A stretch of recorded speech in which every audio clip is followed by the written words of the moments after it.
Now, something of note, just before we started this today, we obviously wanted to play that track, and you didn't have it with you, so we downloaded it off the internet. Yeah, we stole it.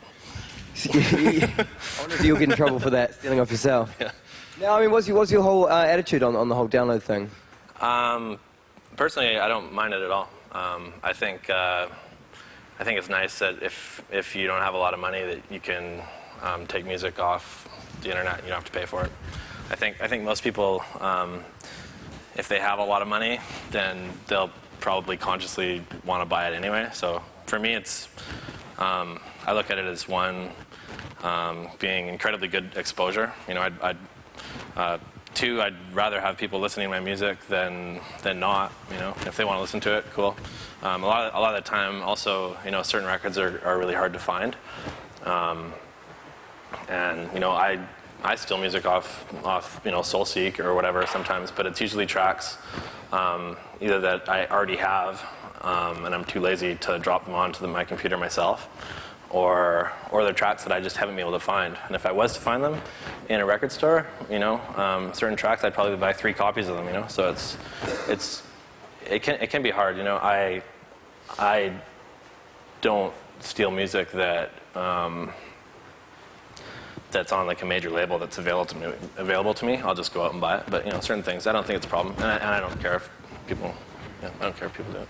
I mean, something else that's interesting about that tune, and you know, if you have a look at the source that we got that from, it's from a Gilles Peterson mix CD. Yeah. Now, I mean, that's probably one of the most, you know, kind of what you'd, you know, people know Gilles for. It's a fairly un-Gilles record. Did it kind of surprise you that record, you know, blew up so much, and you had people like Gilles Peterson dropping it, you know, at the Big Chill or whatever kind of thing? It was pretty weird to see it on Gilles' CD, just because every time I've heard him play, he's usually playing, you know, soul or funk or, you know, house music or disco or something like that. So I was really happy that he wanted to put it on there. But yeah, at the same time, when I listened to the CD that he compiled, there's a couple other tracks that are I guess more like in the techno genre that he put on. So it's not completely out of place, but.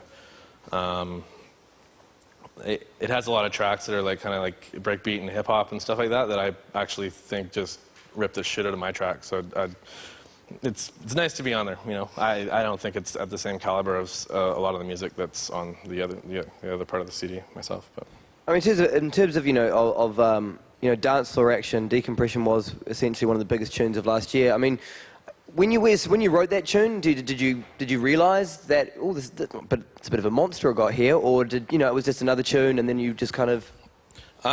When I wrote it, I definitely was really happy with the way it came out. Usually I don't really feel that much differently about a lot of my other tracks, so it didn't feel like it was better than anything I'd ever written before, per se. You know, it's different. Like I try and write a lot of different music that, you know, that has kind of different feelings and stuff in it. So it's just another kind of piece of the puzzle for me. You know, so. I mean, how does the whole process work? You know, once the tune's made, but you know, before it's even been signed or what have you. You know, are there certain DJs that you give it to first, and you'll only give it to certain DJs for a certain few period of months, and then you know, how does that process work? Yeah, I pretty much will give my music to just people that I know first, and also people. Generally, I'll make sure that I give my, be it a CD or promo records too. Like I have a list of, you know, 30 DJs that get all my promo records. Every single record I put out, they get it first. And usually it's because, one, they've either helped me out a lot in the industry, you know, like Richie Hawtin, for instance. Like he gets all my music. He gets even half of my unreleased music just to play himself, just because he's supported me from the time I started. He's been playing my records. Same with Ricardo Villalobos, all the Perlon guys, Luciano. There's lots of people out there that I just make sure that they have my records, just because I feel like I need to give them the respect that they deserve. Yeah. I mean, someone like Richie, like you say, he has been really supportive of you, right? You know, pretty much since, you know, from way back. And in a recent interview, you know, he was like, you know, someone asked him like, who's the future name in techno, and says your name. I mean, how did the link up with Richie come about originally? I met Richie, I guess, at Mutec in Montreal. I don't know if you guys are familiar with that festival, but and I met him. I think it was Ricardo Villalobos that introduced me to him. So I just kind of I was pretty lucky. Like I met a lot of these people through living in a small town. You know, people are bringing these guys into town. I'm one of the producers in town, so like I met Ricardo Villalobos in my backyard, sitting around a table, just hanging out, eating food and drinking and stuff, and you know, we went to the beach, just doing things. Like it was pretty normal, like the way I met a lot of these people. So when I went to Mutec, you know, it's like I met Richie, I met a lot of these people face to face. I've always kind of felt a lot better about working with people that I know personally as well. Like if I haven't met someone face to face, I'm not going to send them promos, and I'm not going to send them any demos or anything like that. Like I'd much rather be working with people who I have a feel for and who I respect. I've been lucky to meet a lot of people that are quite high up in the industry like that. I mean, just to give people an idea, you know, British Columbia has been your home for many years, I guess now in Canada. Tell us about the place you're from, man. I grew up in Penticton, which it's kind of like California, I guess.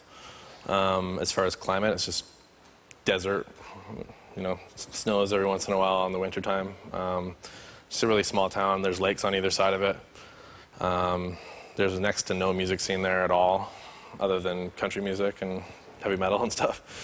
Then I moved to Victoria. I lived there for about 10 years. That's kind of where I got more into the music industry. I met all the people that I work with in my band, Cobblestone Jazz. Now my family lives there. The Victorian music scene has a lot going on. Vancouver has a little bit going on. I mean, how long essentially has music been a part of your life for? Music? I've been doing music pretty much ever since I was born. My dad, I think, plays 15 different instruments. My mom has tried to play instruments but never really wanted to. She's more just like listens to music and stuff. So I've had music around, for pretty much all my life, and also just lots of instruments around the house that were pretty much like my toys when I was growing up. So if you ever have kids, be supportive. But and also my dad ran a theater when I was from the age of about 6 to 10 years old. And so it was actually him and my mom. They decided to put me in classical piano lessons along with my brother and sister. And because my dad was really into technology and kind of into like the studio like engineering aspect of things, when it came time to put me in piano lessons, I started out playing a weighted electronic keyboard, but on top of that there was a MIDI module and a sequencer, and I think it was 1985 or 86 when I got that, and I was 10 years old. And so a lot of the time I'd spend just kind of playing around on that, just writing music from that, or I'd be practicing my scales or whatever, It pretty much got to the point where my parents didn't want to listen to having me play scales anymore, so that they're just like, Matthew, you have to put the headphones on. So the headphones go on, and the sequencer goes on, and the MIDI gear goes on, and then instead of practicing scales, I'm writing music instead. Just kind of started like that. I mean, what were these first experiments into kind of electronic sound? What were they sounding like? What was what? What were the, obviously when you were 10, from there on in, you started kind of experimenting with this equipment. What were these production sounding like? It was ridiculous, It'd be a mix like it was funny listening to Hank yesterday speak about Public Enemy, because he was actually someone who probably from the age of 8 years old was probably one of the most influential people in my life.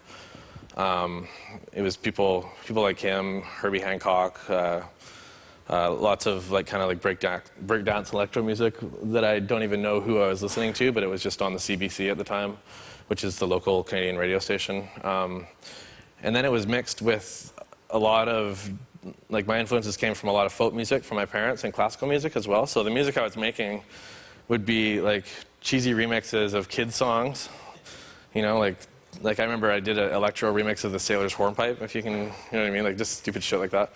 And then I was also listening to a lot of heavy metal as well, so it was kind of like this weird mix of electro, heavy metal, classical, and folk music all just kind of jammed into whatever it was. A lot of the time when I was really young, what I'd do is I'd hear something on the radio, and I'd pretty much just try and remake that track and maybe put my own little spin on it or something like that. But that's actually kind of how I probably learned a lot about production, was just by completely copying someone and making even, you know, note for note a lot of the time of tracks. Like I remember redoing, I saw Rocket for the first time on a TV at a breakdance competition. And immediately I went and recreated Rocket on my synthesizers at home. You know, I did the same thing with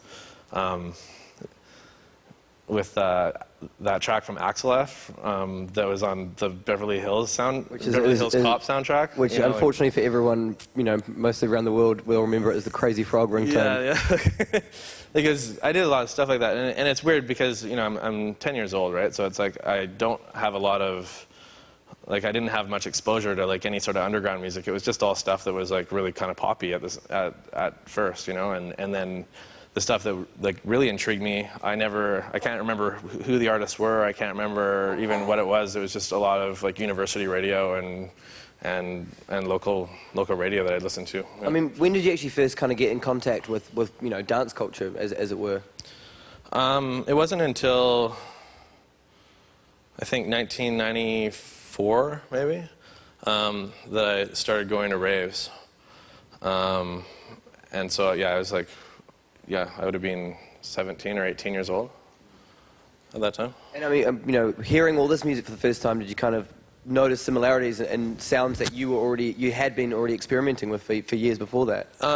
Yeah, because a lot of the sounds that come from like electro and breakdance music and stuff, you know, just like classic synthesizers, like the synthesizer I use the most right now is an SH-101 Roland. And there's general MIDI presets with 101 synthesizers in every keyboard in the entire world, right? So it's like I was using a lot of that kind of stuff already. It was really strange actually, because I didn't really know anything about raves or techno or house music or anything up until that point. And so to kind of walk into that and then meet all these people that were making electronic music, like for the most part, like I didn't know a single person that was into making electronic music for the first like 7 or 8 years of doing it. Yeah. I mean, and so how would you say, you know, you kind of went from that stage of, you know, you started to produce, kind of go more and more in that direction, and then at what point did you kind of get your first records out, or that kind of side of things started to come together? I kind of hung out in like in the rave scene and club scene and stuff like that for a couple of years. I met people that were like-minded, you know, that also played instruments. Actually, some of the people that I still write music with today. We started bands. The Itiswhatitis label that I released most of my stuff for actually started just because of the band that we had. He was just like, well, no one's releasing all this music. It's good music, you know, I'll start a label to support it and release it. So it's kind of weird, like my situation, because I didn't have to do really any work as far as like promoting myself or anything. It just kind of all just happened right around me. I grew up with Nelly Furtado. I don't know if you guys know who she is, but she's like a pop singer, and we went to school together. And I used to play drums, backup in a combo band with her for years. You know, we'd do all these different performances and all this kind of stuff. My first record was on DreamWorks. It was a remix. It was a drum and bass remix that I did of a Nelly Furtado pop hit or whatever. You know, it's like it's kind of a strange situation, but yeah. I mean, you know, stuff like Decompression that people heard before is probably what most people in recent times, you know you for musically. But you know, since way back, you've always produced a very varied range of styles, and you still do now. Yeah, completely. I get bored if I don't just keep on writing different stuff. Even though a lot of my tracks, they sound very similar, I'm sure. But I always try and have like a different feeling with them or whatever. It's just kind of whatever I'm feeling at the time. I just try and lay down.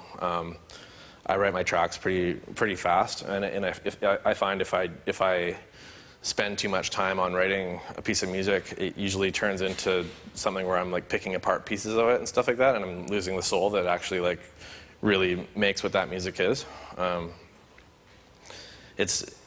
it's something that I kind of had to train myself not to do. Is just kind of get away from really trying to piece things together more, and more just kind of like trust the feeling that I'm having that makes it feel like it's, you know, something that's music. It's not just like a bunch of sounds thrown together.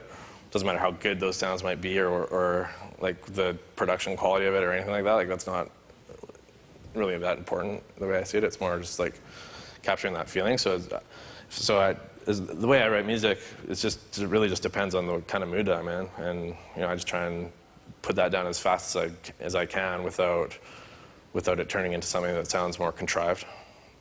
The other thing you just mentioned before, you know, I wouldn't mind touching on, is your bands. There's Cobblestone Jazz, and you've got the Modern Deep Left Quartet.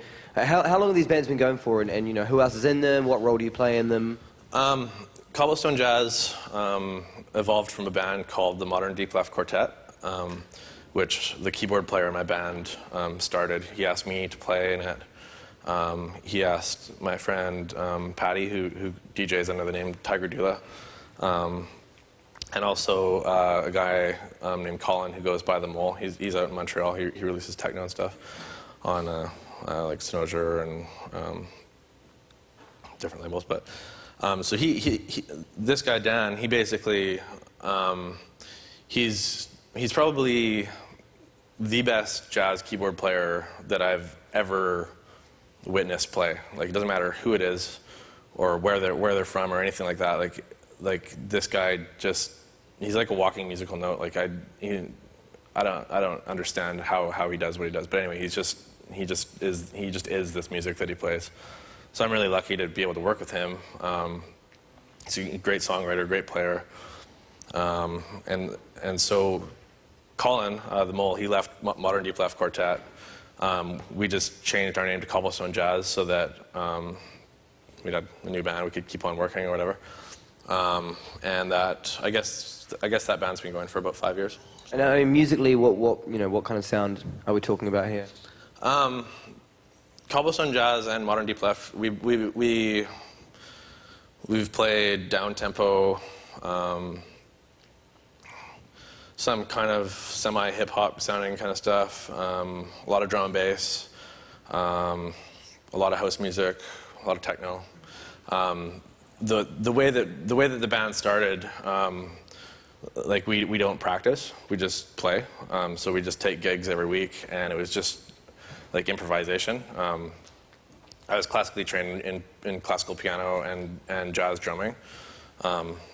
Went just in school bands and stuff like that. So I have a little bit of background with that kind of stuff, and I think just from having like I'm not the best at reading music and stuff, but I'm a little bit. So I have a better ear for music, just like hearing notes and pitches and stuff like that. So I can improvise as well.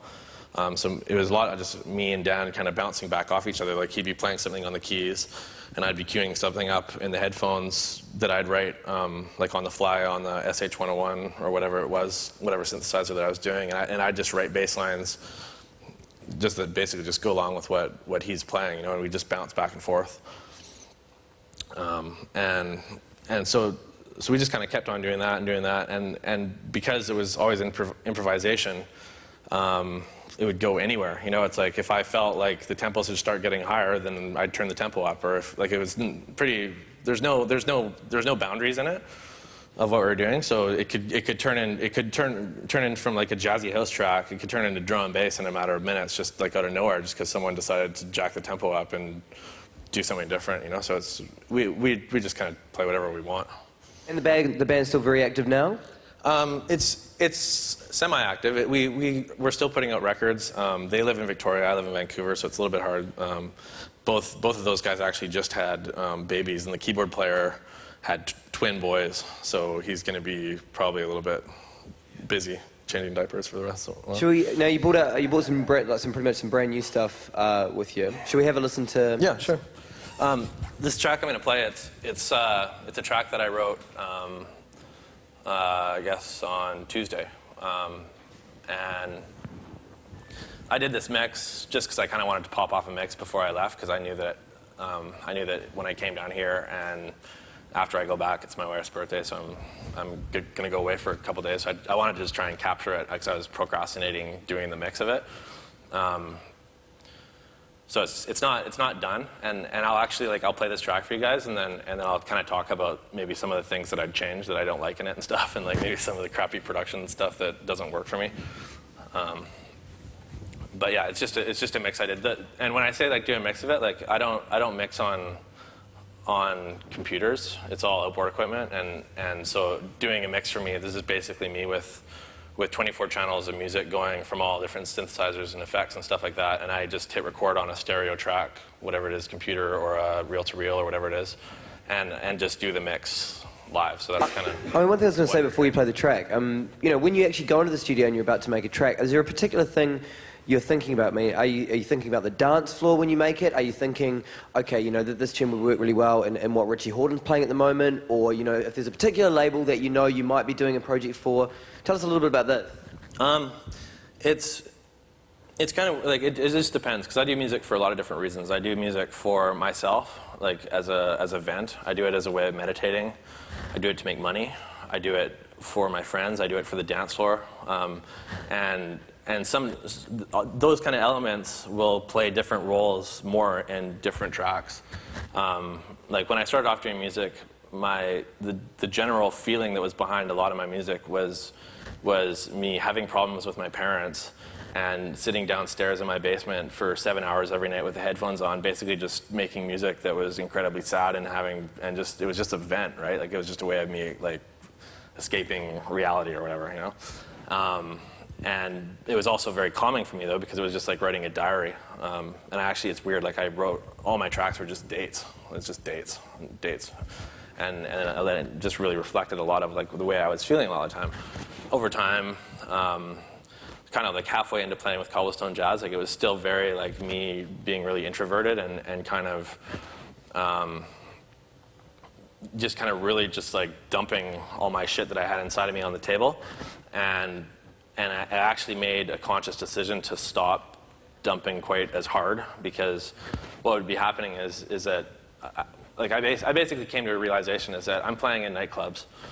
Clubs are places where people go to have a good time, drink with their friends, dance, and we were improvising, right? So all of a sudden, if I felt some crazy harsh thing come out inside of me, it's really easy for me to translate when we're just improvising, right? So all of a sudden, Darth Vader would fly out of the sky and drop a big bomb on the party, and everybody would just start crying, or fights would break out and stuff, or whatever. I've seen people start having sex on the dance floor right in front of me, just because everything got all twisted and weird. I'm just looking at this being oh, okay, these are my issues here flying right out in front of my face, and they're just coming right on to the dance floor or whatever in the club. I was creating environments where it wasn't comfortable for people, and a lot of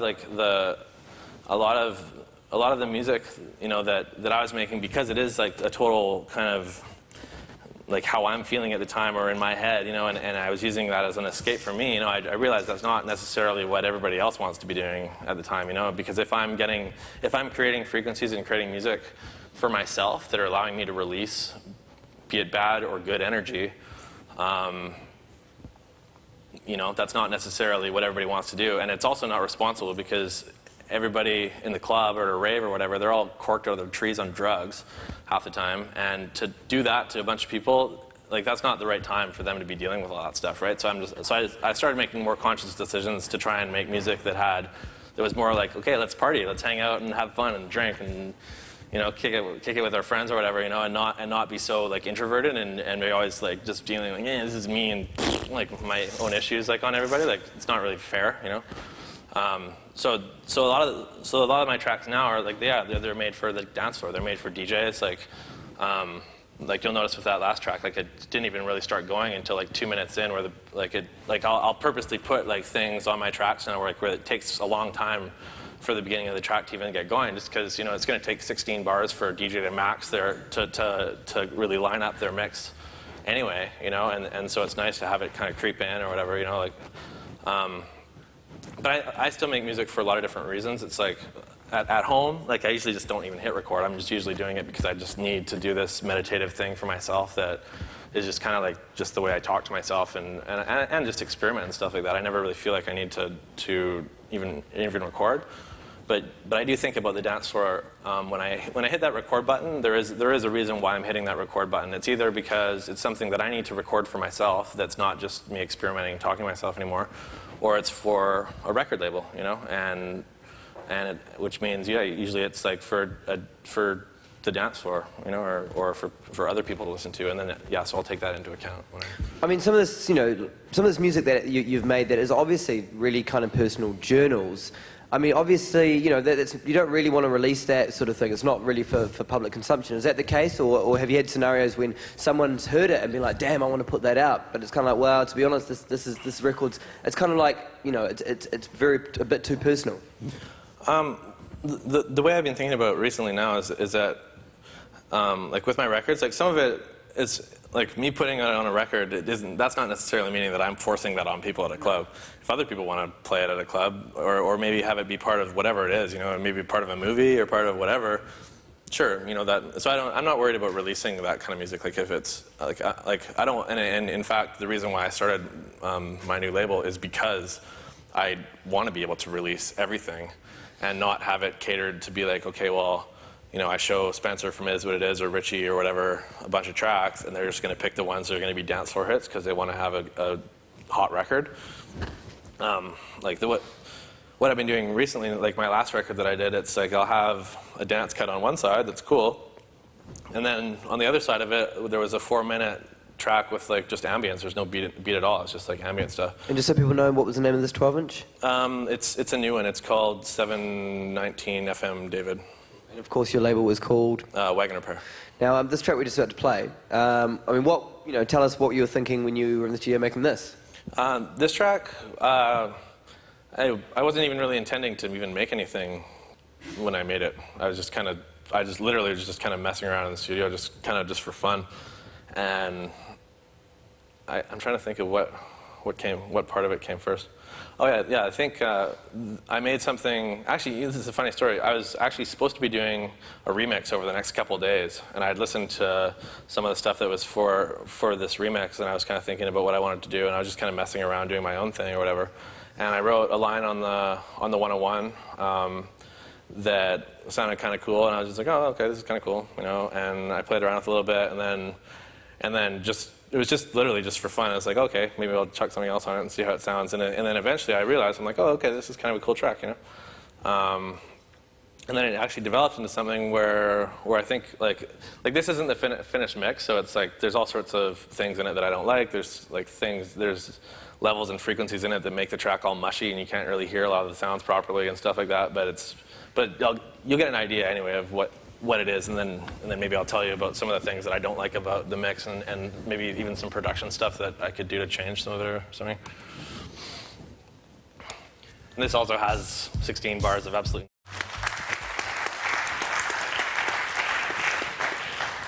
My tracks go on forever. I think that track's 15 minutes long, so. That one's 15 minutes long? 15 minutes, yeah. There's still another 12 minutes left. It just goes on forever because I just space out and just forget how long I'm doing it half the time. A lot of the time I'll just have to like chop an ending off or something at some point because I just kind of lose track. I mean, how much of you know your improvisation, which you do in the other bands, comes into your studio stuff? Sometimes you just kind of hit record, and then basically, you know, like you say, you zone out for 9 minutes, and then you just like kind of listen back and realize that your 9 minutes of improv, that there's a tune right there. Yeah, totally. Yeah, it's just always different. Like, it's kind of hard to explain, I guess. Like, really, it's just improvisation. Like, I'm not. Pretty much all my tracks are just kind of like, I guess they're just like live jams, really. That Decompression track, the one that I played first, I think. I guess it took me like 5 hours to like write all the parts and like kind of like put it together with the effects and stuff like that, so it would make it work. And I think I mixed it a couple times where I actually did stop it. Like a lot of the time, I just hit record like while I'm actually in the writing process, and that will actually come out being the best part of the song because it's the first time I hear the bass line as well, right? So I get more excited because it's the first time, and so that way I play it with a lot more energy than you know, if I've tried to mix it like 5 times trying to fix that little one mistake that I made or something like that. So yeah, a lot of them are just jams. And then some of them I might try and mix like a bunch more times. This track in particular, I'll probably mix a bunch of times just because there's like another bass line that comes in after that, and there's some other stuff that comes in, and I kind of want to. My idea for this track is kind of like I want to have it start out where it's just all synthy, like the synthesizer that you heard at the beginning of it is the SH-101, and I'm just it's basically just like an arpeggio that's going around, and I'm just deciding to hit in certain notes with. For people that might know the term arpeggio, what's might not know. It's an arpeggio is basically just like when you hold down a chord on a keyboard and it cycles through that chord, either up or down, or it may do octaves of it. So it may hit the 3-note chord and then hit like an octave up or whatever. I don't know. The way the SH-101 works, and the way pretty much all the synthesizers in my studio work, they're all run like the old school way, where it's all DIN sync and triggers. So that particular bass line is 16 notes that revolve around over and over and over again, and the rhythm of those notes is being sent by the rim shot on the TR-909, and that's what tells the 101 to play those notes. It's not really doing it with MIDI. It's a bit different. And then the reason why it sounds like it's changing a lot is because I've got like you guys know about synthesis and stuff, like basically on the envelope of the synthesizer, I'm holding, everything's down, and all I'm doing is holding on to the decay. And it's nice because on the SH-101, the decay is a slider, right? So you can just drop in certain notes. So I'm basically just hitting, so I'm going like, and I'm just hitting each note, but in between all those notes, there's all the other notes that are flying around. So if I want to do offbeat stuff or like put in a little fill or whatever, I just hit some of those notes in, you know? And then there's delays on it and stuff that make it fill up more or whatever. So you can, I don't know. Anyway, that's how I'm doing it basically. And then it's the same with the other synthesizers. They're like a lot of them are just like me playing a bunch of chords and they're just revolving in. You know, I'll have the 909 on a 16-bar loop and it'll just be going around, and I'll just drop in what triggers I want. And as long as the amount of triggers that are being sent are in a multiple of the amount of notes that I play on one of these synthesizers, it's going to revolve in a loop, right? So if I have 5 triggers and 5 notes, and it's always going to loop around. So that means if I want to do a 4-bar phrase and have a change up at the end of it, I can still use 5 triggers. I might have them in different like in a different place on the bar. But I could play, instead of only playing those 5 notes and having it go around again, I could play those 5 notes over and over again. 5. So it's like 20 notes instead of just the 5, and then maybe I'll change a couple of them or something. It's kind of basic, like the way it works, and it's kind of nice for me because it puts boundaries on it. Like I use computers to write drum and bass, and I love computers for that, because the possibilities are so endless with computers that you can really just do whatever you want. But it's also nice to work with a lot of the old school gear because it's just like, this is all you can do. So just accept that fact, move on, and then add another part, or like. I mean, just to give people an idea, what does your studio look like, man? It basically, my studio basically is in front of me. There's a 24-channel Allen Heath GL 2200, which is it's a pretty nice mixing board. On the right-hand side, right here, there's one SH-101. Beside that, there's an electron machine drum. Above the SH-101 is a TB-303. Beside the 303, there's this thing called a seal. It's like an Italian synthesizer that's kind of weird, but it's cool. Then above that, on like a shelf, and I do this purposely so I can touch everything, because when I'm mixing, I have to be able to grab everything as I go, because if I want to change something or do it, I actually have to do it like just with my hands. Like just whatever I want. So above that is a JX3P, except I've got the programmer for the JX3P wired over, so it's sitting beside the mixer. So if I want to change any of the parameters on the synthesizer, I can just do it. It's right there.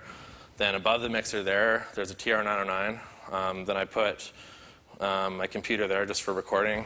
On this side, there is a 8-band compressor with some effects on top. Oh yeah, there's more effects underneath the 909 too that have knobs and stuff, so I can change those if I want to as well.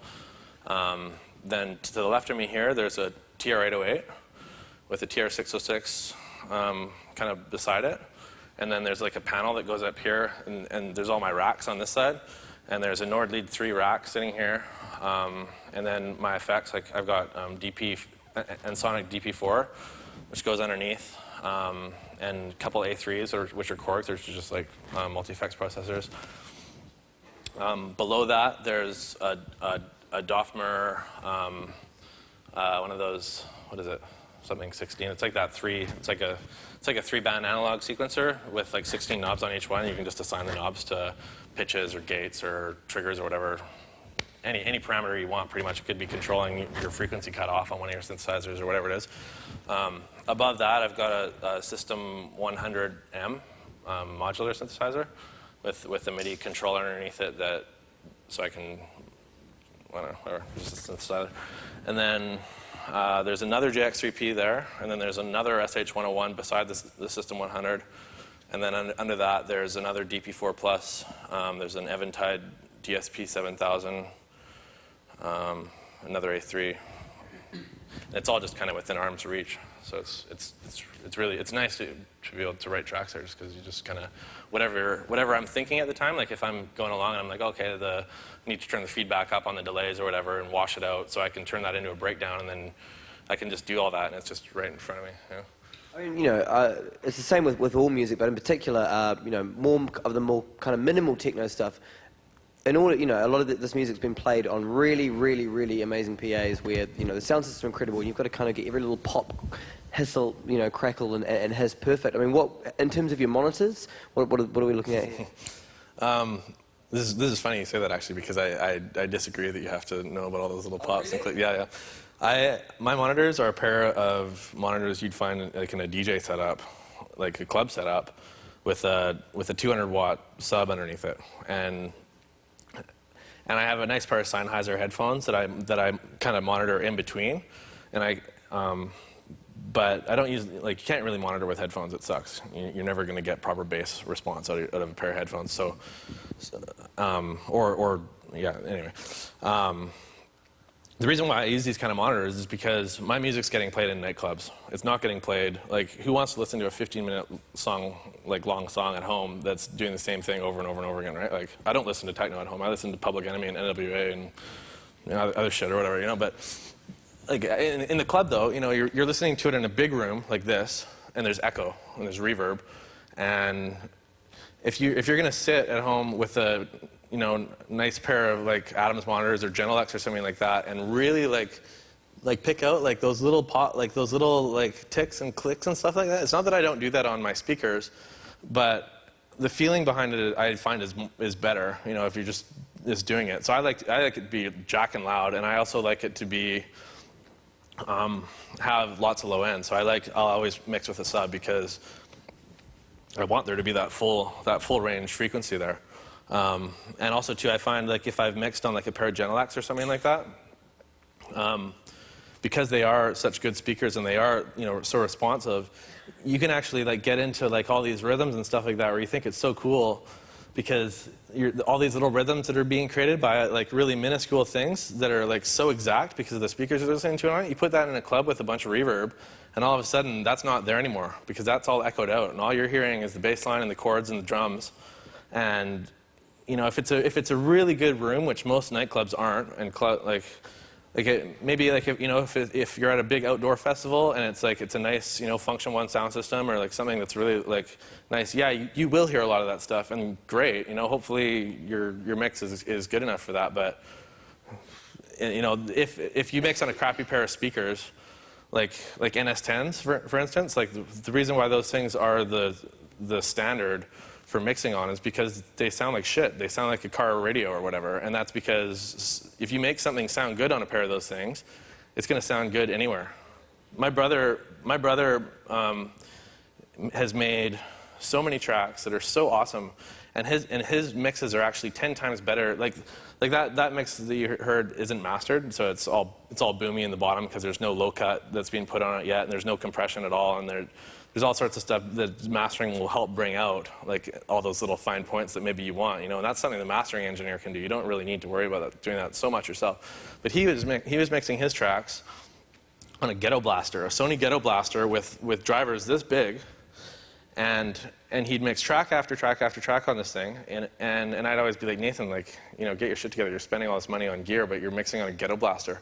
And he'd take his mixes from that ghetto blaster to like big clubs with full range sound, and his mixes sound way tighter than mine do, because he's just mixing on a pair of crappy speakers. Like, you don't need expensive monitors like to do stuff. Like, I'm gonna buy a pair of Adams monitors just because why not? Like, it's nice. It is nice to have a nice pair of monitors. Like, if you're doing movie soundtracks and stuff, and that's what I want to get into. But as far as like nightclubs and stuff like that, it's not really all that necessary. And to drop the amount of money that you have to on some really nice speakers sometimes is ridiculous. Like, I'd much rather put it into gear and effects processors and compressors and stuff like that, or whatever. You know?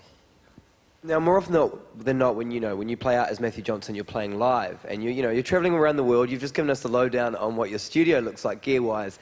There's a lot of stuff to fit in a plane. I mean, what do you scale down? What do you take with you when you do the live thing, man? When I play live, I'm just using Ableton Live with a G4.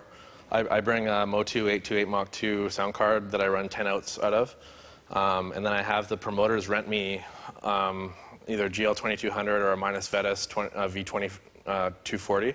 They're basically just kind of, they're not low end or high. They're just kind of mid-range, nicer mixers.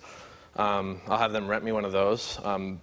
Most importantly, what I ask for when I play live is that the mixer has to have 24 channels. It has to have at least 6 auxiliary sends, and it has to have mid sweeps plus, like, hopefully like a 3-band with 2 mid sweep EQ on it, so that I can actually like tune up the sounds to the club, so it is going to sound half good. And then I ask them for a Ensoniq DP4, which basically is a effects processor that runs 4 different effects at the same time, or any combination of whatever. So I'll just run like reverb on one channel, delays on another, maybe like a phaser or chorus or something like that on the other. You know, and I don't even really change. I might change them a little bit, but I just kind of leave them. You know, I walk in, I time up all my delays, and I time up all the reverb and stuff that I need to do for the club, and I pretty much just leave it. And then I bring my Electron machine drum, and I don't have any patterns written on the machine drum. I just sit it down. It's got 6 outputs on it, so I'll run those all separate into my board. And I just leave it in write mode pretty much. I have a bunch of kits made that I've already programmed that are just like as far as the sound. So I know the sounds are going to be somewhere in a range that are going to sound good. And then when I walk in and play live, I've got 6 out so that I separate all the sounds. So it's usually just like the first 6 channels are kick drum, hi-hat, claps, and snares. Another set of hi-hats, and then I group my rides with my toms and whatever, like shaker noises or whatever it is, and then the next 10 channels are basically just stereo pairs of all my outboard equipment from my studio tracked in to Ableton. So the first 2 channels will be like bassline. It'll be bass lines. The second ones might be used for bass lines sometimes if I need to like alternate between 2 different kinds, or maybe if I wanna like have one bass line with one kind of effect on it, and I know that I'm going to want to have like big delays on the other bass line that I might want to dub out or whatever, then I can have those separate. And then the next are just like maybe like 3 stereo pairs of different chord sounds and whatever it is. The next one might be like maybe like some conga work that I've done in the studio, or like handshakers or whatever that I've recorded or whatever it is. And then basically the way my live PA consists is pretty much just like mixing and matching a whole bunch of different parts of all the tracks that I've made, and pretty much just dubbing it out. Like it's kind of like, so I'll just mix it all and dub it out, and that's kind of, so it's kind of like half live and half not. Like I'm writing all the drum beats from scratch, so that's kind of live, and all the frequencies are changing, all the bass lines and keys and all that. They're all separated, but they've all been pre-written. I'm not writing any of that stuff like I would in the studio, just because you can't fit gear on the plane, right? So just pack it into a computer and then go overseas. If I play at home, then I'll bring out more synthesizers, and then I actually will be writing bass lines and keys like from scratch, like as I play. And so at home it's different. Like basically at home I usually like I'll turn this off before I put this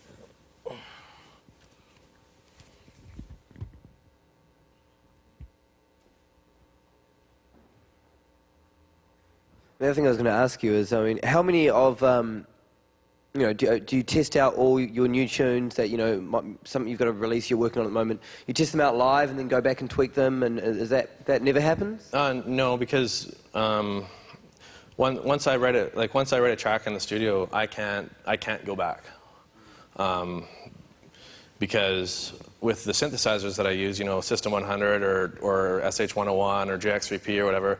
Well, other than the JX, like most of these analog synthesizers, the sound that you're hearing coming out of them is basically just the way that the faders and knobs are set. And there's no presets on them. It's just like what you see on those faders and knobs is what you get, right? So once I turn those things, and also the sequencers on them don't save any sequences either. So once I turn that off, I can never go back again.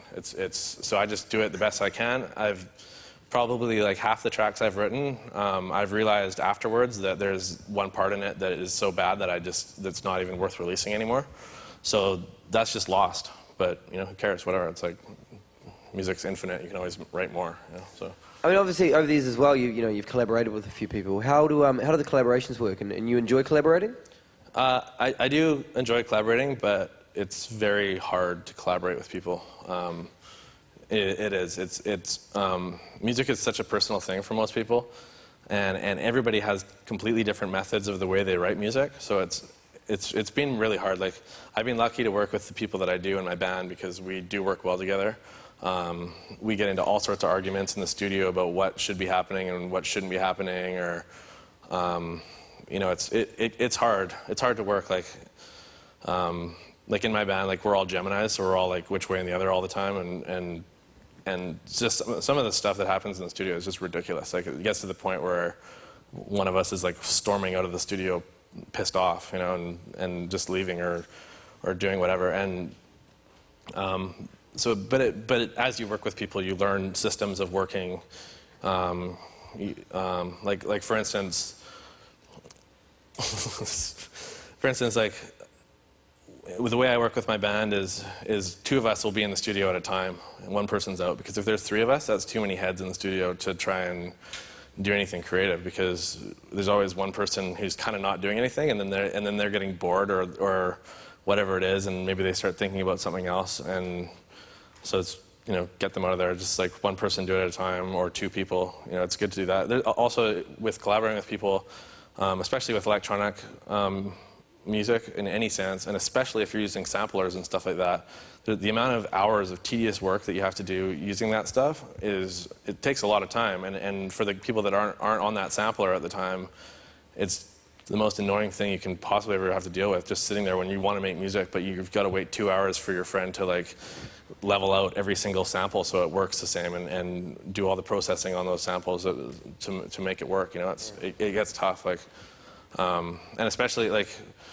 Patty, the one guy in our band, he does use a sampler, and he's always the one. Like, he probably does 20 times more hours in the studio for preparing for a live PA or for writing a track, because he chooses to use a sampler, and it's great. I love what he comes up with when he does that, but he has to do a lot of work, versus I don't do that. Like, I don't have the patience for that. I have synthesizers, I play the stuff, and it's there, and it's really easy. Like, and Dan, he's a Rhodes player and a vocoder player, and so he just wants to play. You know, he's even faster than me because he's like so trained as a keyboard player. He can just drop it, and you know, and then he's just waiting. You know, there's been times where we've been in the studio and I put a TV on top of his organ, and then he'd watch television while we'd be working on other stuff, because it would keep his mind focused, and then he wouldn't be pissing us off with getting bored and doing whatever, right? Like Now, I was going to ask you about remixing or you know, your approach to remixing. I do believe you brought a remix with you. Yeah. On that CD. Should we have a listen to another track? Yeah, sure. Tell us about this. This is a remix I did for Moby, and it's from his new album called Hotel, I guess. And the track that I remixed is called Slipping Away. His track is like it's almost like a slow contemporary rock ballad. It's not really my thing so much, but so basically what I did is I took the the vocals, I kind of chopped them up a lot. I put a like a harmonic pitch on it, so I basically dropped his vocals down, I think like a fifth or something like that. So it's got like a little bit of harmony on it. And then I don't know if you guys are familiar with Moby's music, but he always has these like big like epic strings that he puts in. So I basically just took the string line that he had, chopped it up, made it all like creepy and evil sounding like I like it, and then I wrote a whole bunch of stuff around it. Most of the remixes that I do, I don't really end up using that many of the person's parts. It usually turns into writing your own track with a lot of electronic music. It's also why I don't like remixing that much. That's not it. This is not mastered either, so just keep that in mind.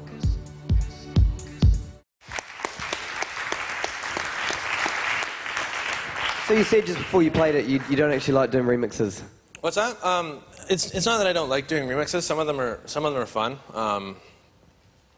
Just depending on what it is. And sometimes it's not fun until after I've like come close to almost getting right into it.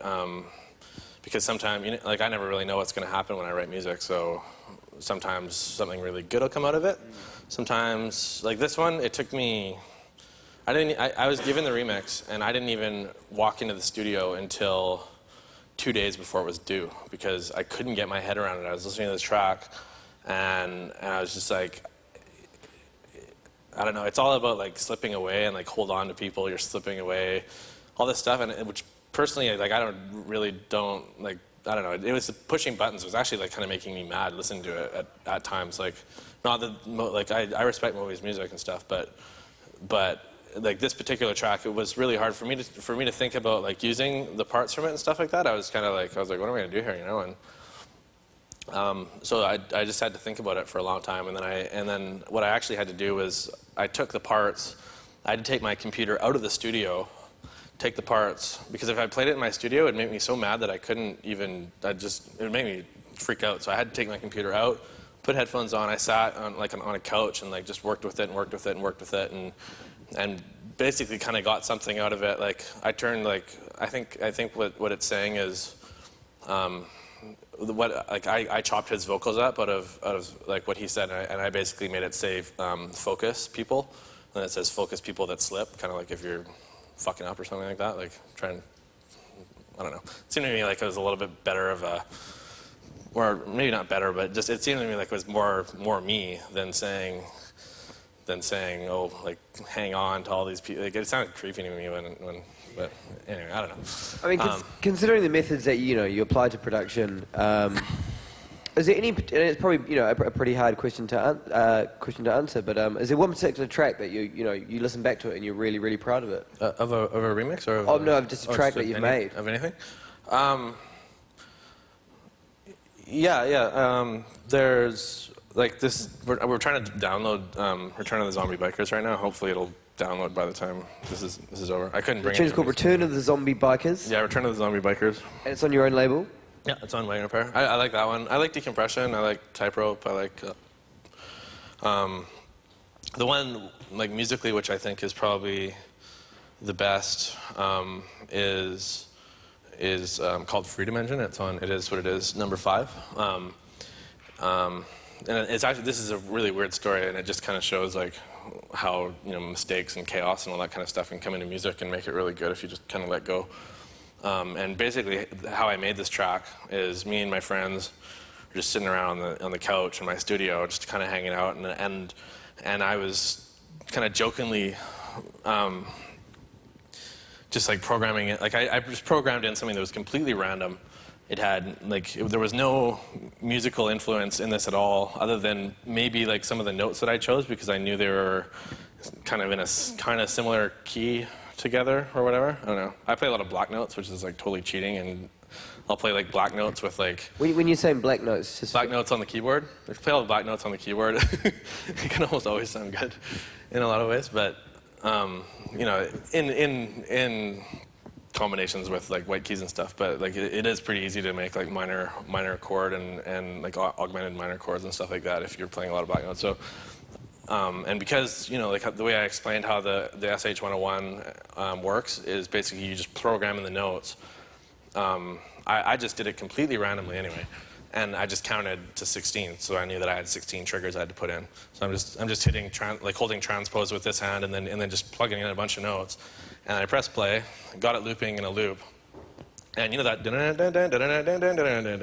I held down the transpose button on the keyboard, and I kept it held down, and I started doing that, and I was like, okay, this sounds kind of cool.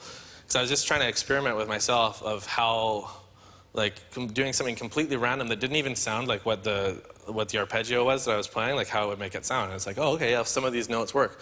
So I'd transpose it, and I'd do it into something different. I started playing Mary Had a Little Lamb and like all like the most basic like things, but you're not hearing these notes. All that I was doing by doing that is transposing the arpeggio that I had into whatever key it is of the kid song that I was playing or whatever, right? And what it actually came out is the song sounds like something, and it's got this awesome bass line in it, and it actually sounds like something that if I sat down and wrote it on a computer and like note for note or like did it with notation, I'd be like, wow, that's really, really complicated. But what it actually came from was complete random notes, basically being transposed at different times into something that worked, and like if something didn't work, like with a certain transpose, I just try another note to transpose it to. So eventually, at that time in the song or in the bar loop, I was transposing it to a key that kind of worked, right?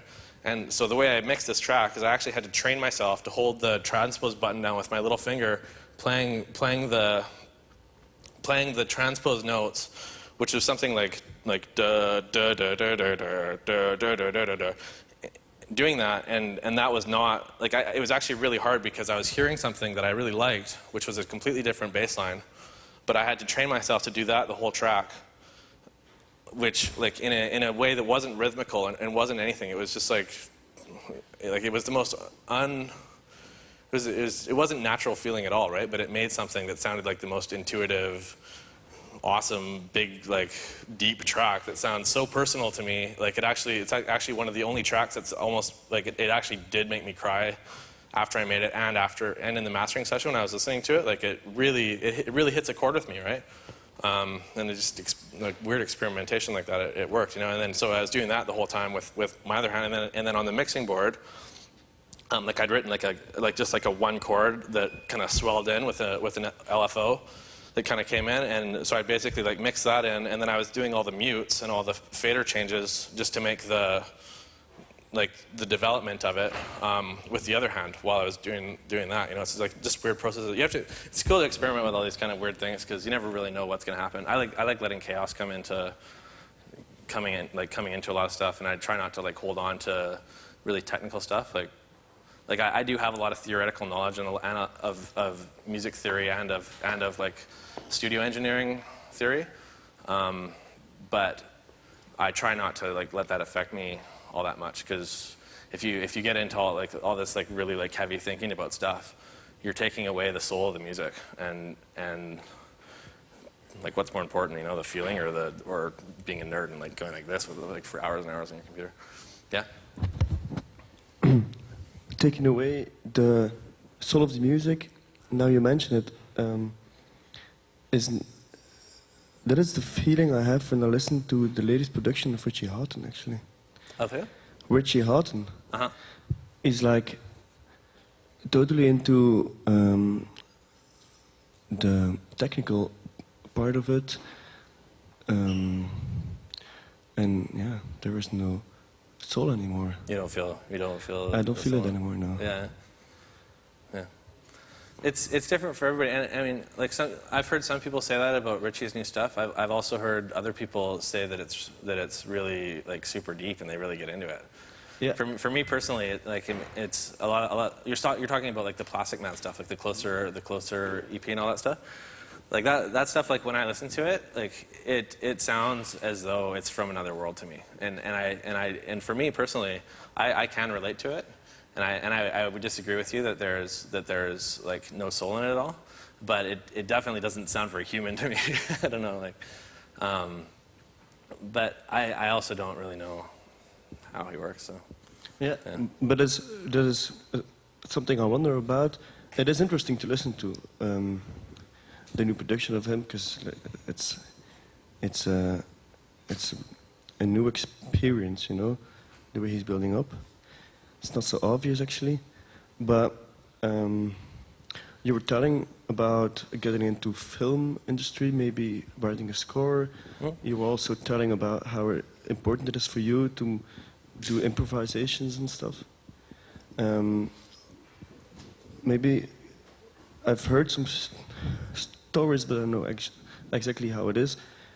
Can you help me out what Richie is doing regarding mixing techniques, regarding the combination? I know Richie Hawtin is experimenting with switching techniques, with digital audio material, with Ableton Live, with mixers. I don't really know personally. Like I've actually never watched Richie mix one of his tracks in the studio. He's probably like me, and he doesn't let anybody in when he does it. You know, usually. But I can tell you kind of something interesting about what he is doing. He has a with technology and stuff. He's starting a new label with basically he's going to bring in people like I'm going to go in. He's going to bring in Luciano and Ricardo and just people that he's friends with. And what it's going to be is it's going to be released on DVD only. And it's kind of cool because he's not even keeping the rights to the tracks. Like you can take that track and go and release it on your own label or mix it somewhere else on a record or whatever. But what he's going to do is he's going to release it on DVD. You're going to come into his studio and mix it in 5.1 surround stereo because he's got two of these AMAC boards on either side of his thing with that are 5.1 capable. And then so you can take in your tracks all separated up. Or just like I'm just going to go in there and write something new because I work better like that. But yeah, so he's going to have that label coming out. It's going to be cool. There's no one else that's doing that at the moment for sure.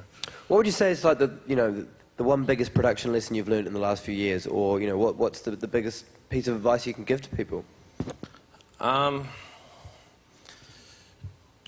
I don't know. I don't know what the best is. Is there anything that you kind of like, I don't know, maybe over the last 4 or 5 years that you figured out yourself all of a sudden, and maybe it was something that was really obvious, but you didn't, and it's kind of like changed the whole way your music sounded?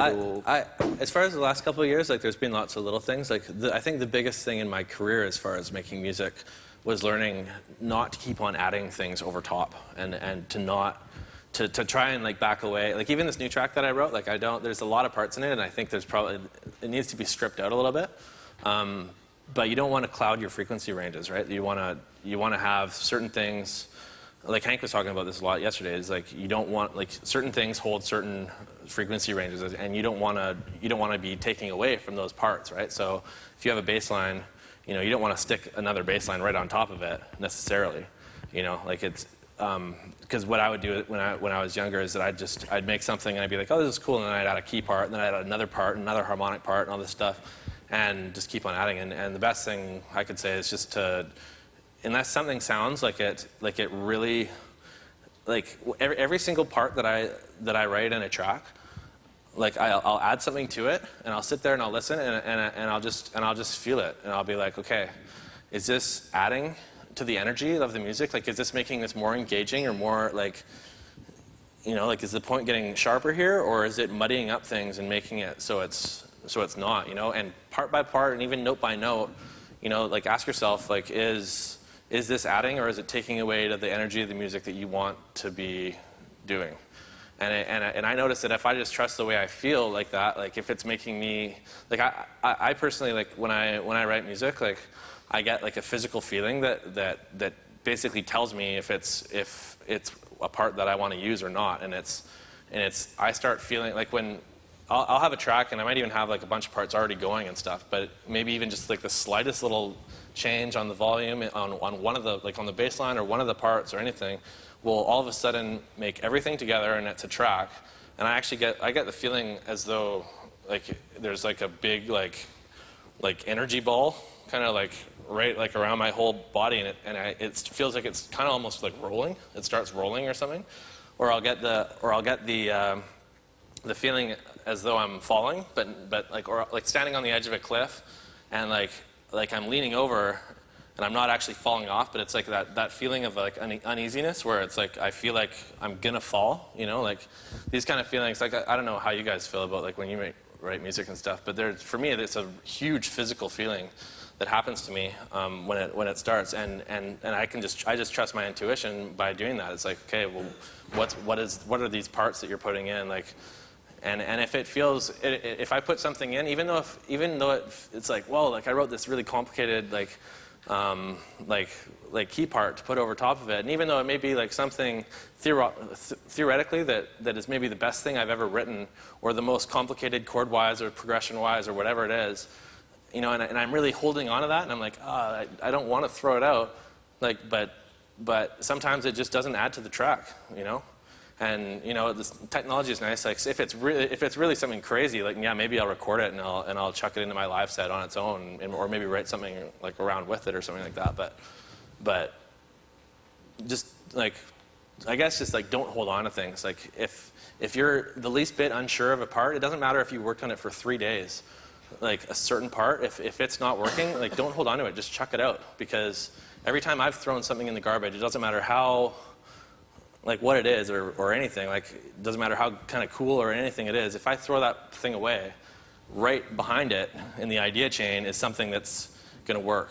And if that doesn't work, then I throw that in the garbage and I just go through. And because sooner or later, you're going to find something that really like adds like a certain energy and a certain feeling to the music, you know, and that's, I don't know. Yeah. I mean, another area that you've had incredible experience in the last few years is, a lot of the people in this room, some of them have already released music, but, many of them, if not all of them, will go on to release music. And obviously, you start getting into this area and, you contracts, publishing and all that. Can we talk a little bit about contracts and your experience with this kind of thing? What's a fair deal, Well, as far as... Well, just contracts, like, With releasing records? Yeah, with releasing records. Yeah, I can talk a little bit about that. I guess maybe I'll just start with kind of like how I treat artists and how my label works itself. You could start. I guess you could start off with the basics of what you'd be offered in a record deal if someone was approaching you, and that's basically you're going to get a certain percentage PPD, which is the price per unit to distributor. Usually that's going to be anywhere from if you're a pop star, it's going to be like 5%, 6% to start, but then you're dealing with a lot larger volumes, so you'd be making a lot of money, well, not necessarily, but they give you a small percentage-wise. The reason they'll tell you that is because they'll say, okay, well, we're going to spend all this money on your video, we're going to spend money on driving you around in a limo, we're going to spend money on all your dinners, we're going to spend money on all our executives' dinners, we're going to spend money on like everything, and that's all going to come out of your paycheck, basically. So you only get 5% because the other 95% is for us because we just invested $1 million in your record, and there's all these costs that we have to cover or whatever, right? You get into independent stuff, it's more like 10% to 18, maybe 20, depending on who you are and what label it is. And what that basically is the equivalent of is, like for me, if I put out a record, I have to sell roughly, like with the cost of pressing it, promo, I basically need to sell about 1,200, 1,300 copies of that record to break even, for me to break even with my costs, and that's before I, as a label, make any money. But on those 1,200 records, you would be making at 18% PBD, you'd be making roughly about $800 to like $1,000 kind of, like before that 1,000 or 1,200 records sold. That's basically what you as an artist would make, and then the same for all of that. What happens is, me as a label, is it takes me maybe 1,200 records to break even for my costs of pressing and everything, but then after that, my costs decrease because I have to pay for like a record to get plated and the dub plates to get cut and all this stuff and whatever it is. But once I cut the plates to get the record pressed, I don't have to do that again for probably another 5,000 or 6,000 copies of records. Like, those plates will last that long before they wear out and I have to get new ones done. So So for the next 1,000, I make the same amount as you pretty much. Next 1,000 after that, I start making a little bit more, right? So if a record does really good, then cool. Then I'll start making money as a label. And it's the same with every label. Like this is basically what it works out to. Like I can tell you, like with Decompression, the one on Richie's label, I think we sold I think like 13,000 copies or something like that. On 12-inch. On a 12-inch, yeah.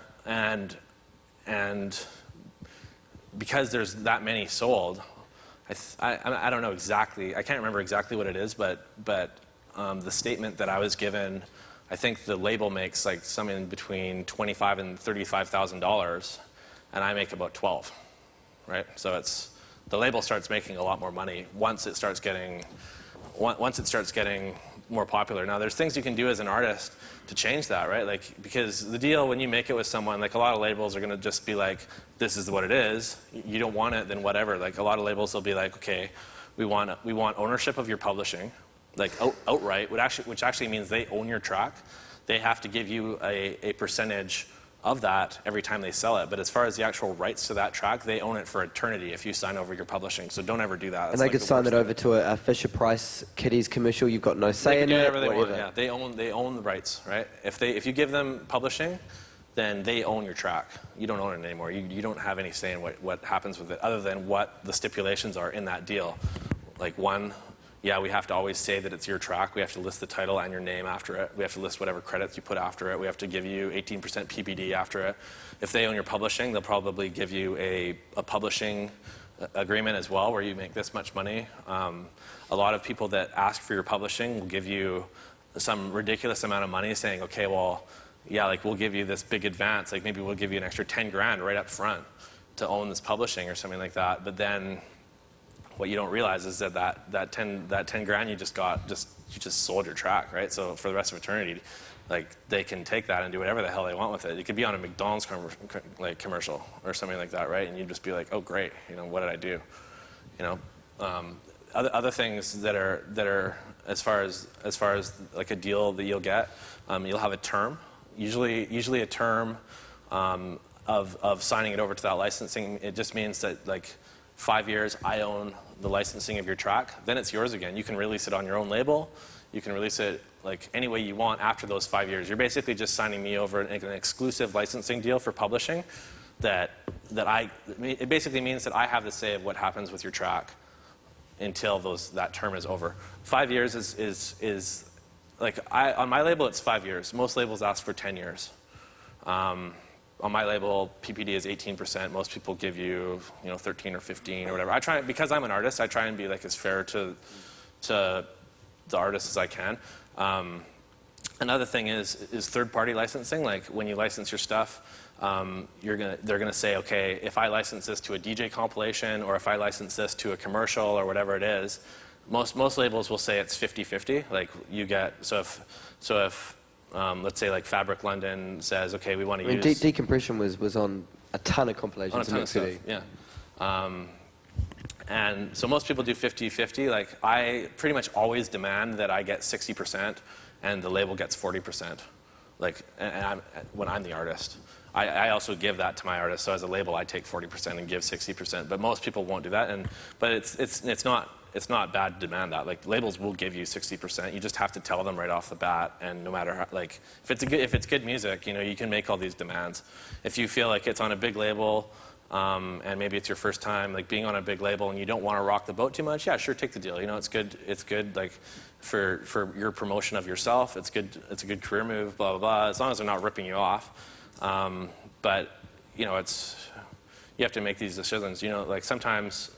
Like there's certain tracks that I have co-publishing agreements with, so that they own half the track, but it's only until the term that it's good for, right? So at the end of the 10 years, they don't own that co-publishing anymore. Then I get that back, So now what publishing comes into is stuff like radio play.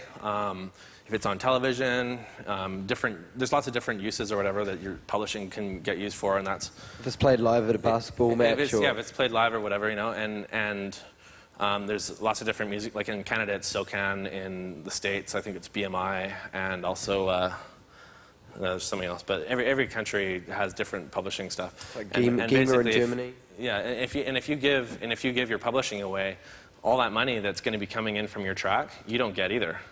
Even like if you give your publishing away to someone, like when I play live at a party with 20,000 people at it, the promoters legally have to pay the music unions a certain amount of their ticket price in a lot of countries. So if they're charging $15 to get in, they're actually giving 7% of that to the music union in that country, and the music union is responsible for giving out the money back to the people who play their tracks live, or the, like, it never happens, but like the DJs are actually supposed to like write down what tracks they play, and then whoever tracks got played make money. You know, it's the same with the radio. It's like most people don't write down their radio lists, but you actually do make money. Like if I'm playing at a 20,000 person party and I'm headlining it and I've played all my tracks live, I could be making an extra 400 euros just for that party alone, just off publishing. But that 400 euros, if you sign away your publishing, goes to the guy who owns the publishing. You don't see any of that, right? So almost all independent labels are not, I mean smaller independent labels, they're not going to demand for any publishing whatsoever. And they shouldn't, and you should never give it to them. Bigger labels, yeah, you can do like co-publishing deals or whatever, but be very wary and get yourself a lawyer and don't fuck around with that at all, because you can get royally screwed if you walk into those kind of deals. And especially with majors, like majors are going to take that, and then like we've all heard about horror stories about how you get this big deal, but then you're responsible for all that money, and then you actually end up owing the record label money because your record didn't sell well. They've invested $1 million, and that $1 million is actually recoupable off your personal business, which means they can take your house and take your everything, and or they can just lock you up and say you're on tour for the next 5 years. And there's all sorts of these horror stories that you have to be worried about. So just be extremely careful when it comes to all that stuff. Another thing I was going to talk to you about, you mentioned some of the processes before, but just for people that don't really know, I mean, what kind of process does a track go through from being in the studio, maybe you've mastered it yourself, to being in the record shelves with its artwork, with packaged, ready to go, ready to sell? What's the process? How many different processes does it go through? How many different processes? When you talked about lacquers before and all these things. Yeah. It's like basically you're going to write your track. Don't master your tracks yourself, no matter what programs you have or how experienced you think you are. It's like you're not, unless you've been mastering tracks for like 10 years, you're not a mastering engineer, and you don't want to do that. Like you hand it over to someone who has a lot of experience. Not someone who just came fresh out of school and says, I learned how to master in school. Like, that's bullshit. Like, don't do that. And so you write your track, you sign it to a label. The label is going to pay for it to get mastered. Usually that's going to cost, anywhere from $100 to $2,000, per track. Then the mastering gets sent to the plant where the plates are. I think the lacquers get cut first, then the plates are made out of the lacquers, I think. I don't totally know exactly how it all works so much. When you're talking about the lacquer, just explain. I think I'm not the best person to talk about this so much. I think the way it works is the lacquers are basically like is it acetate? I think it's acetate, and then the acetate gets shocked with metal plates around it, and the grooves, I think, are cut into the metal plates. You guys someone might even know this better than I do, I don't know. But anyway, the plates are cut, so that's something the label pays for. Sorry, guys. The plates are cut, then the plates get sent to the pressing plant, and sorry, I won't do that again. The plates get sent to the pressing plant. The pressing plant will usually press up 5 dub plates.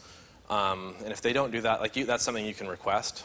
So they'll send you some dub plates. Dub plates are really expensive to have done, but sometimes they're worth it, because if you're doing a big run of promos, you don't want to find out that there's skips all over your record, until after you've already pressed up, 500 promo copies or whatever it is you're doing. Most people don't do any more than 200 promo records, but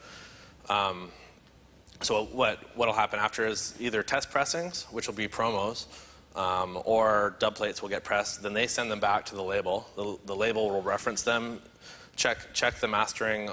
Actually, they'll check the mastering on the record. They'll play it all through just to make sure there's no skips or pops or whatever it is.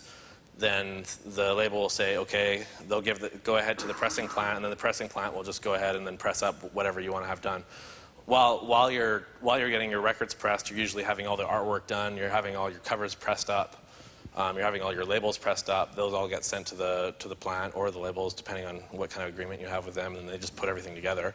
Then all those records get shipped to your distributor, and then the distributor sends out.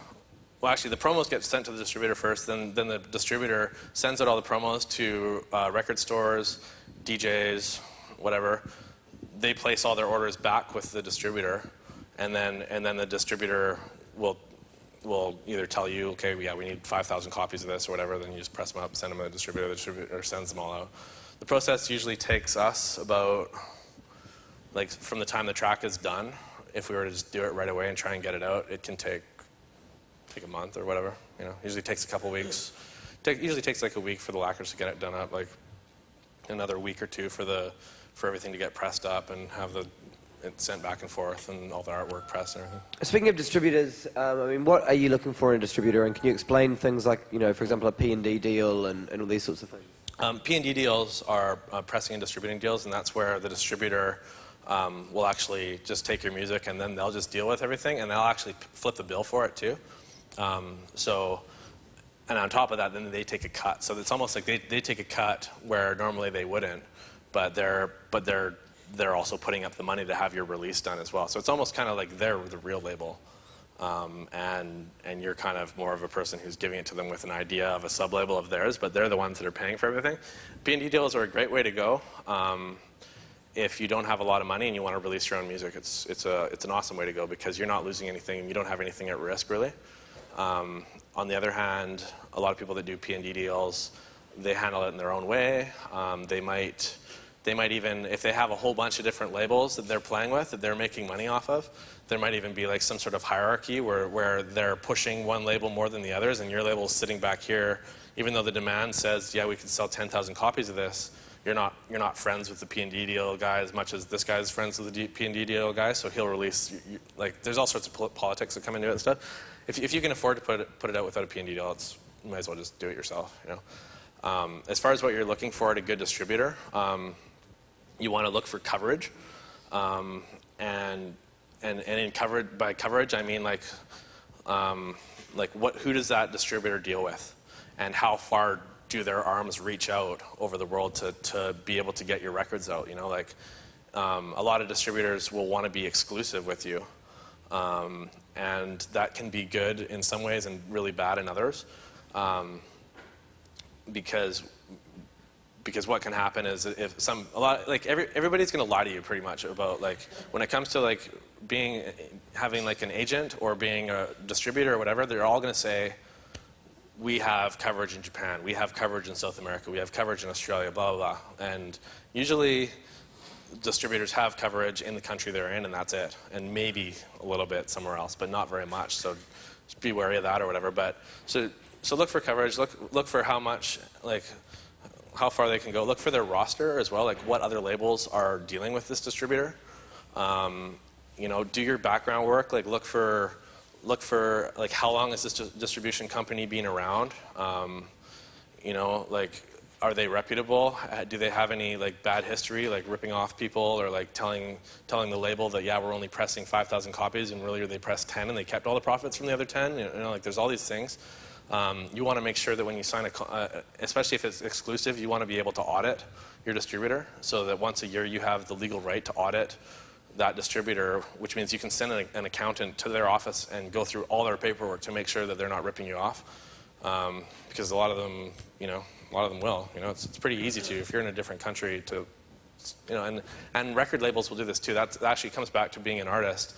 In your contracts with artists, aside from like your term and your PPD percentage and all that stuff, you also want to have a clause in there that says you have the right to audit the label once a year. Yeah? You said that distributors will often lie to you about what countries they reach. Not often, but you just have to be. Well, how do you find out if they are lying? Oh, you mean? I thought you were talking about Like, how do you ripping know them off. for sure, like, where they are? Oh, 'Cause like, you yeah, said- how far 'cause they're... if- I mean, if the distributor lies to you, how you do can, you know? like, phone up a bunch of record stores in that country or email them. You know, do a search on Google for record stores in Australia and simply email them. Do you know of our record label?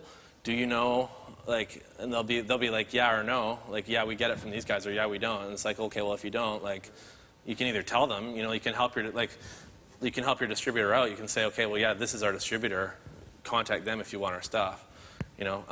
But like, it's easy for me because I travel a lot, right? So with some of the labels that I work for, like I'll go in, like every single record store that I'm in, I'll walk in and I'll be like, hey, I noticed you don't have any of our records here. Do you know of our label? And they'll be like, yes or no.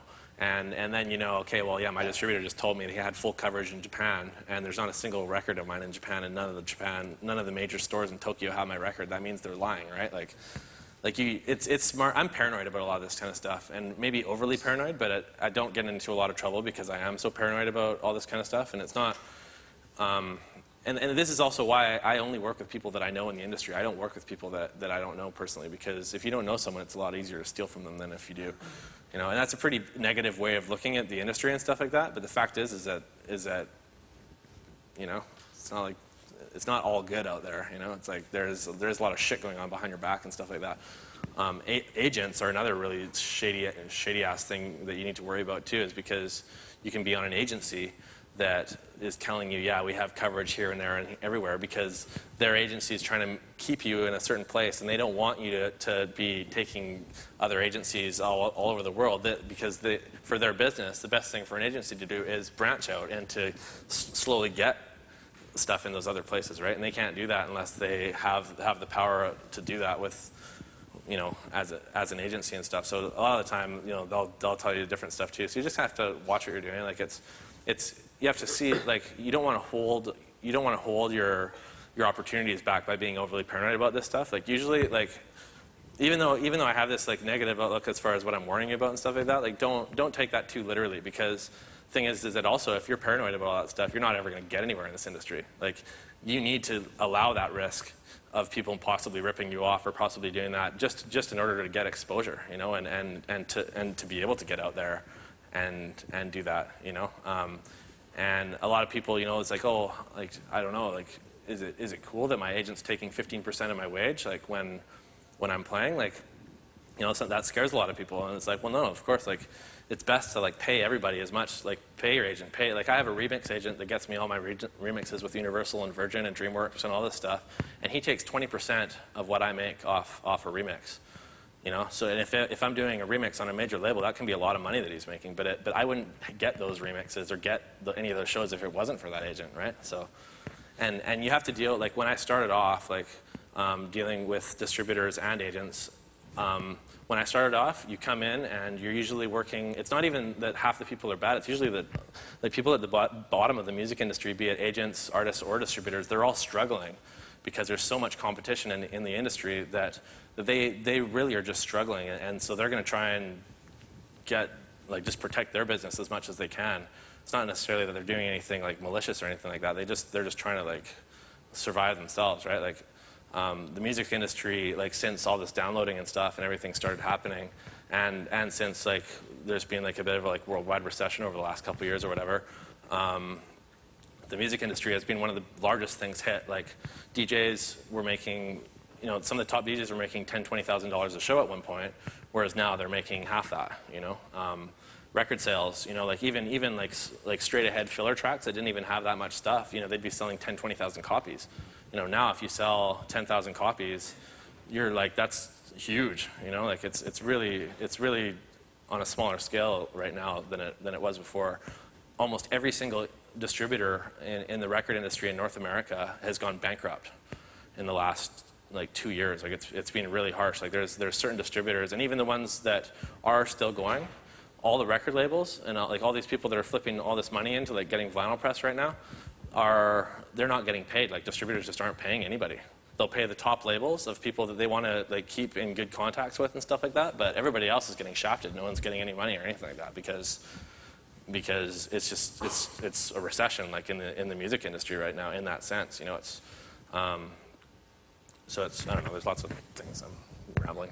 That's so good. I mean, we'll go to a track very soon, now, but before we go into that, the other thing I was going to ask you just in terms of label stuff was, anyone that's seen your records or your label Wagon Repair, the artwork's always brilliant. I mean, how important, I mean, obviously a lot of, some people here have a label already and, some are thinking about starting it up. How important do you think artwork is?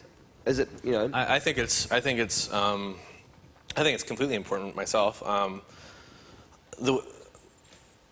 You don't have to have artwork. Like it's cool. You can release your records just in a black sleeve. If it's just a single, it's totally cool. If the music's good, they're not going to listen to it because it's in a black sleeve.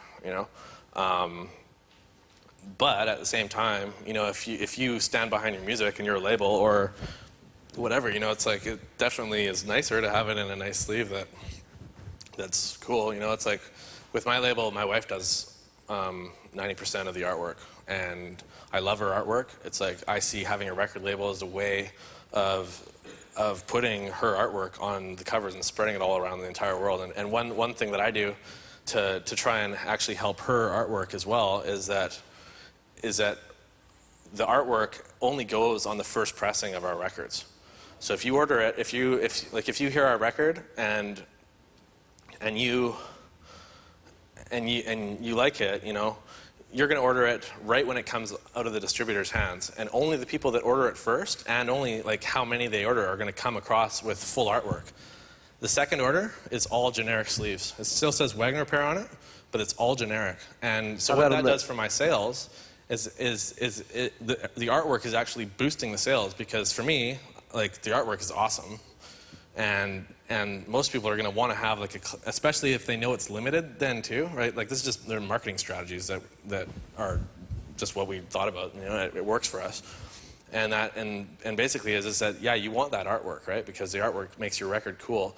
2, the artwork's limited, so if you got it during that first press and you're not one of the stragglers, you can show people that you were up on this shit before everybody else was, because you got the artwork, right?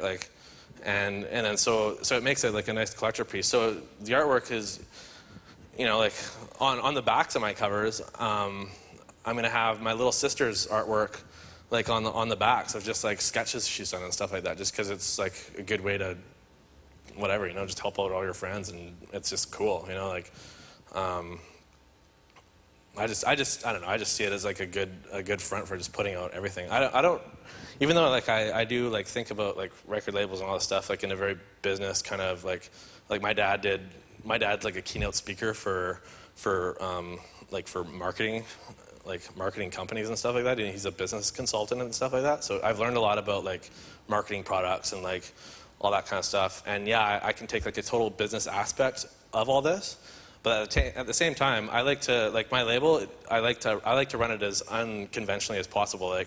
On my record label, even though I'm more popular for techno music and house music that I make, I'll release rock and roll on it. I'll release hip hop on it, drum bass, techno, whatever it is. If it's good music, it's going to come out on the label.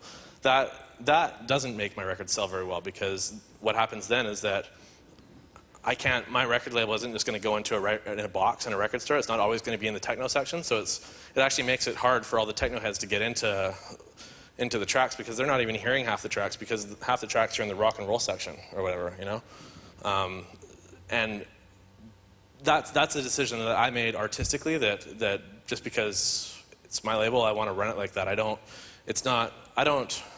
If I was more strapped for cash and that I had to think about the money that I was making, then I might do it differently, because it would be better would be to have a techno label, or have Wagon Repair, and then have a lot of different sub labels underneath it, one for rock, one for this, because then the distributors are going to know. This is another thing with distributors too, is make sure that make sure that the other labels on that distribution are the genre of music that you're putting out.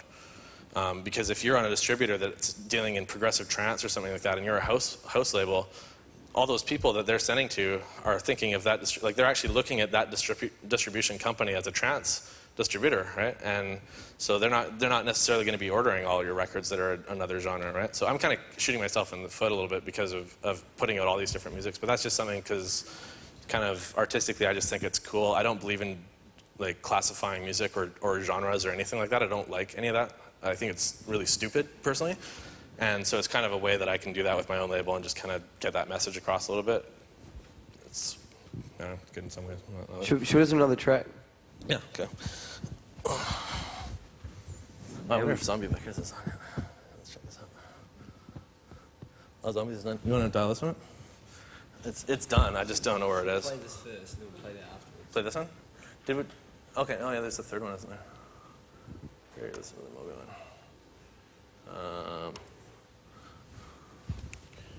This isn't mastered either. It's just like a week old already. Where is it?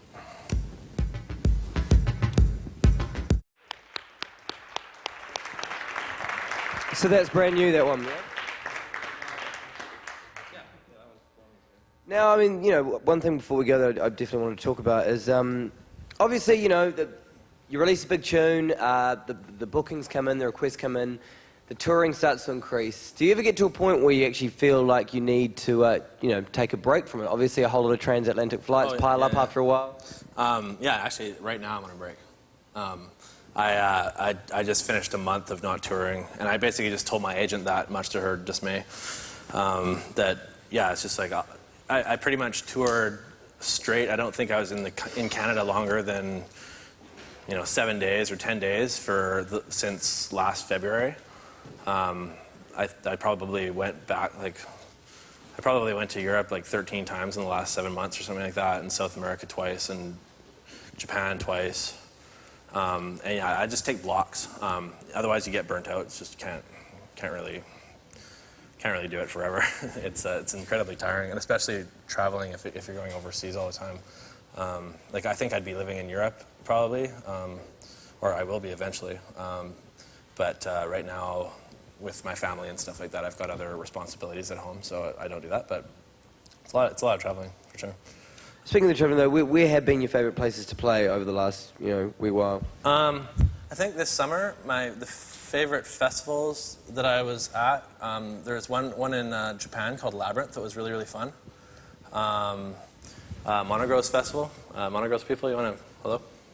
Over there. Monogross was one of my favorite festivals this summer, for sure. It was. I had a good time playing at Sonar. That was fun. Those are I think those are the highlights a little bit. Do you guys want to talk, like, hear me talk a little bit, like, in depth about like production at all, like as far as like the kind of deeper production kind of stuff? The thing is, as well, is we all break for they'll break for production workshops at about 6, and so basically, if anyone wants to go one-on-one in deep for the rest of the evening, then that's cool. totally You guys what to do. you have to get. There's also an Ableton Live Basics thing happening tonight at 6 o'clock as well. I don't know if you want to help out with that.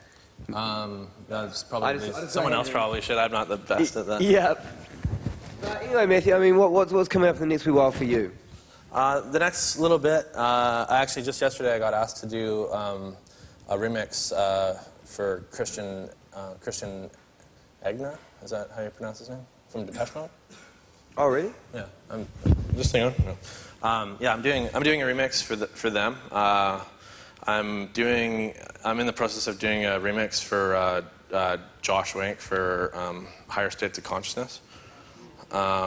Should be funny. I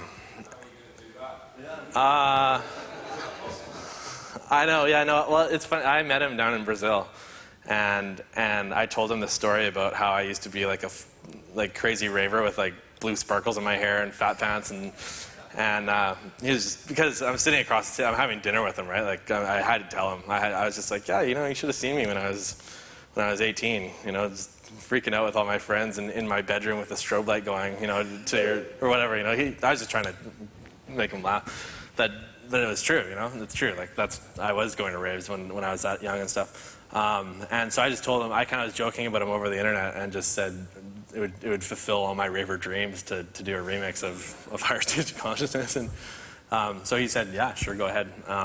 And as far as how I'm going to do it, I don't know. I've been thinking about it a lot, and I have a lot of ideas in my head, but it's kind of the thing that I feel definitely takes a little bit of more like conceptualization than I would normally put into tracks. Like usually I just walk in and just jam it out and whatever happens, happens. But with this, because it's already like so crazy, and I think probably what I'm going to do with it is probably take parts of it. I actually bought a TB303 just to do the remix, just because I have all the multi-tracks. Yeah, he had everything except the acid line. He doesn't have the 303 line, and that's why I went out and got a TB303, is because I figured it would kind of be not that cool to try and do a higher states of consciousness remix with an emulator. But I actually told him that I got this, and he actually said that he actually gave me like a website of a good 303 emulator. So I guess he doesn't really care himself. But I have some ideas of what I'm going to do. It won't. It's not. I mean, obviously, it's not going to be in the same vein as what he did. I'll probably like chuck a whole bunch of like drum and bass lines underneath it and stuff like that. But still have it like techno, but have it more like kind of like decompression or that kind of thing. So we're going to have one more track from you before you go. But Mathew Jonson, thank you very much for joining us. Thanks for having me, everybody. So yes, so like the note says, if anyone wants to know about Ableton, there's an Ableton Live Basics thing happening in Studio B at 6 o'clock.